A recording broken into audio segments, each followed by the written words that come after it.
Ok, sau đây làថ្ងៃនេះយើងមកធ្វើចលនាបែប cartoon animation ម្ដងដែលយើងយកប្លង់ទូក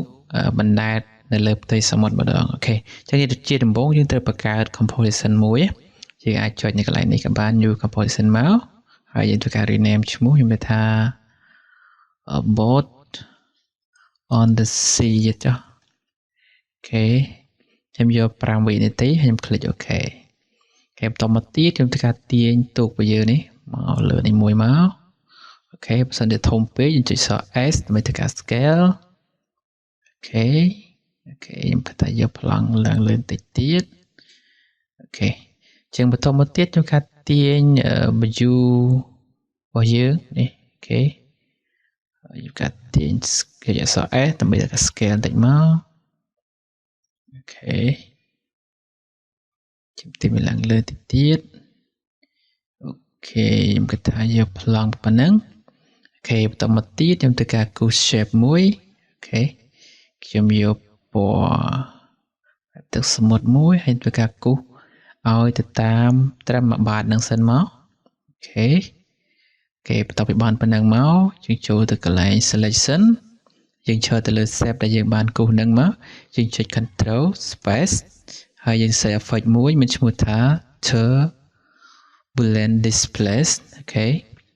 តមកទៀតវាមានចេញនៃរាងទឹករលកកន្លែងនេះអញ្ចឹងយើងមើលកន្លែងពាក្យថា mouse នេះជាកន្លែងដែលវាធ្វើឲ្យរលកតែយើងយករលកប៉ុណ្ណាយើងធ្វើការទាញមកអូខេឥឡូវឧទាហរណ៍ទៅខ្ញុំយក50ហើយបន្តមកទៀតនេះជាចំនួននៃរលករបស់យើងតើយើងចង់ឲ្យរលកទូចឬក៏រលកធំបើសិនជាយើងចង់ទូចយើងទាញមកឆ្វេងមកគឺរលកហ្នឹងវារៀងទូចអូខេណាអូខេខ្ញុំគិតថាពួកខ្ញុំយកត្រឹម52ខ្ញុំ enter អូខេខ្ញុំទៅយក52អូខេបន្តមកទៀតដើម្បីឲ្យចលនាទឹករលកនេះវាមានទឹករលកជាប់តែរហូតតែម្ដងគឺយើងធ្វើការ animation ទៅលើ evolution នេះយើងចុច Alt hold Alt ជាប់មក click ទៅលើ evolution នឹងមកអូខេបន្តមកទៀតយើងធ្វើការវា expression យើងមួយគឺ time expression ណាយើងវាយ time TIM តមកចុច shift សញ្ញាផ្កាយហ្នឹងមកតមកយើងវាយចំនួន amount ដែលវាធ្វើរលកយកត្រឹម300មកអូខេចុចទៅលើ layer វិញមកអូខេចាំធ្វើការចុច space ដើម្បីតា play មើលតើវារលកហើយនៅអូខេវារលកហើយអូខេបន្តមកទៀតយើងធ្វើការ duplicate ទឹករលកនេះឲ្យវាបានច្រើនជាន់អត់ជាការលំបាកទេយើងចុច control D មកអូខេបន្តមកទៀតយើងកាត់ទាញវាអូខេបន្តមកទៀតយើងដូរពណ៌ទៅកន្លែងថា fill នេះចុចលើវាមកធ្វើការដូរពណ៌ដែរវាស៊ីគ្នាណាឲ្យវារឿងចាស់តិចមកហើយ click OK បន្តមកទៀតយើងធ្វើការដូរ amount នេះឲ្យវាខុសគ្នាយើងអាចយកធំជាងឬក៏តូចជាងក៏បានខ្ញុំយកត្រឹម53អូខេតមកទៀត amount នេះខ្ញុំចង់ឲ្យវារឿងធំបន្តិចខ្ញុំយក55អូខេតមកវាធ្វើការរលកហ្នឹងគឺវាចលនាវាខុសគ្នាឃើញទេគឺវារលកខុសគ្នាហើយបើសិនជាយើងចង់ឲ្យវាកាន់តែខុសគ្នាបន្ថែមទៀតជាអក្សរឲ្យវា scale យើងចុច S មកយើងចុច scale វាបន្តិចមកឲ្យវានៅទីតាំងផ្សេងគ្នាតែម្ដងអូខេគេថាយកប៉ុណ្ណេះឬក៏ចង់ឲ្យវាចេញមកអញ្ចេះអូខេបន្តមកយើងកា play មើលអូខេវារលកមកហើយជាងរឿងស្មើគ្នាបន្តិចយើងធ្វើឲ្យវាខុសជាងនឹងទៀតយើងវាយ60មកឲ្យវាកាន់តែខុសគ្នាតិចទៀតអូខេចាំមករលកវារឿងខុសគ្នាអូខេបន្តមកទៀតខ្ញុំកាត់ទេនេះទៀតខ្ញុំ duplicate ទឹករលកនេះមួយជាន់ទៀតអូខេចុច control D មួយទៀតមកអូខេយើងធ្វើការដូរ amount មួយទៀតទៅចង់ឲ្យតូចបើយកតូចយកត្រឹម45អូខេអានេះត្រឹម48អូខេតមកធ្វើទាញវាតិចមកហើយធ្វើការដូរពណ៌មួយទៀតអូខេគេទៅចាប់ពណ៌នឹងចុះតមកយើងធ្វើការទាញទូករបស់យើងនេះឲ្យនៅលើទឹកតែម្ដងនេះ board នេះឲ្យនៅលើ shape របស់យើងមកអូខេប៉ុណ្ណឹងមកហើយធ្វើការ color shape យើងទៀតស្ដេចទាំង3ជា shift មកហើយធ្វើការរំកិលវាអូខេយើងរំកិលមើលទៅឲ្យវាសមទៅលើ ទូកនឹងដូចជានៅលើផ្ទៃទឹកអញ្ចឹងអូខេជាងមើលអូខេវានឹង play វាលើកហើយណាអូខេចឹងវារលករហូតដោយសារយើងប្រើ time expression ទៅលើ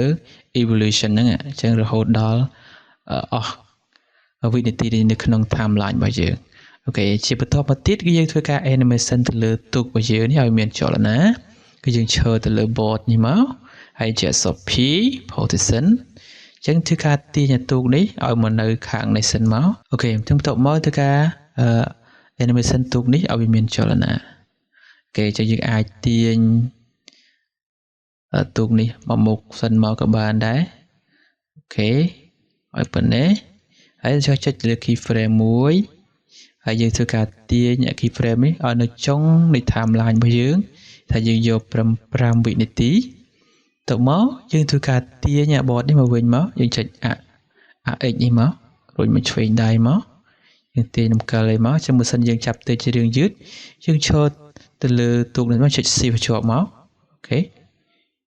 ចុចមកចុច C បញ្ជាប់មកគឺមកលឿនអូខេចឹងចុច play នេះមកចឹងចុច space ដើម្បីធ្វើការ play ចឹងវានឹងរត់ទៅរហូតដល់ ផុតនឹងតែម្ដងអូខេ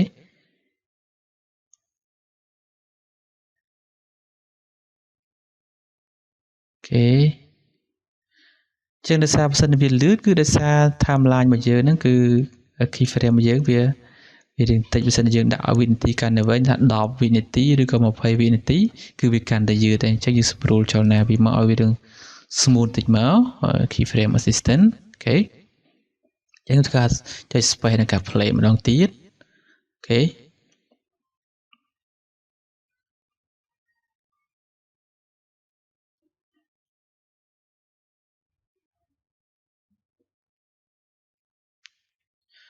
អូខេអញ្ចឹងកប៉ាល់នេះវាច្បាស់ជាមាន motion blur ទៀតដែរអញ្ចឹងយើងថែម motion blur បន្តិចមកលើ icon ខាងនេះណា motion blur ចុចលើវាមួយមកអូខេចុច space មួយទៀត play មួយទៀតមើលអូខេ